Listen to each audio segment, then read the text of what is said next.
Pada saat kampanye ada satu video juga yang viral. Pada saat kayaknya kampanye besar. Iya. Ibu bersama anak, terus ada yang nyanyi, beta janji, beta jaga. Iya.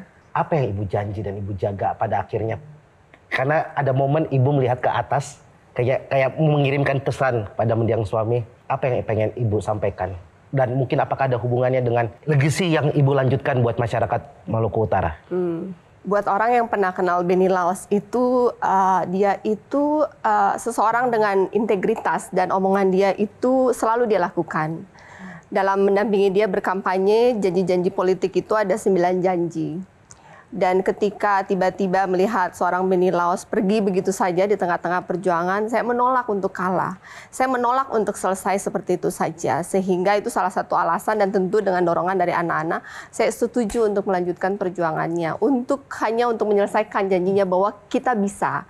Dan anak-anak saya merasa selalu bahwa Maluku Utara itu kesayangan almarhum suami saya. Beliau lahir dan tidak punya apa-apa. Dari zero sampai menjadi sesuatu, putra daerah yang sangat bangga dengan daerahnya. Dan motivasinya kan hanya mensejahterakan Maluku Utara. Jadi anak-anak pada saat kampanye bersatu, kita saling menguatkan hanya untuk melanjutkan janjinya. Dan ketika kampanye dan kan saya ada 9 janji ya, setiap janji itu selesai, saya ngomong ke diri saya sendiri, ya berkomunikasi dengan beliau kayak, saya menyelesaikan janjinya satu persatu. Ya, aku masih tertarik dari waktu ngomong soal ketakutan langsung sontak gemetar. Apa yang paling membuat Shirley takut? Sebenarnya ketika kejadian itu almarhum suami saya itu saya diantar ke puskesmas, almarhum suami diantar di rumah sakit. Kemudian tidak ada yang mau kasih tahu ke saya kondisi suami karena ketika saya dibawa dari lokasi itu suami belum ditemukan. Akhirnya dari puskesmas saya minta diantar ke rumah sakit. Sampai di rumah sakit, almarhum masih bernapas tapi dalam keadaan tidak sadar.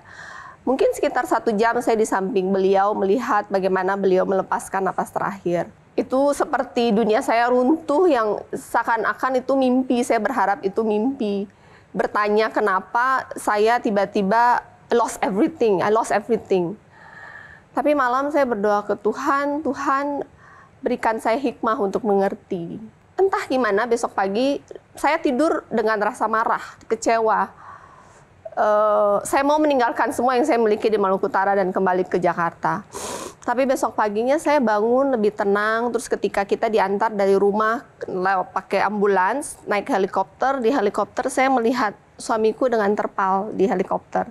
Saya pun tidur karena ini saya kelepas, jadi saya nggak bisa berdiri. Kemudian saya menyadari dalam perjalanan 1 jam ke Luwuk, seperti yang tadi Mbak Yohana katakan, almarhum adalah kepala daerah dengan kekayaan terbesar. Itu punya almarhum, bukan punya saya yang diwariskan.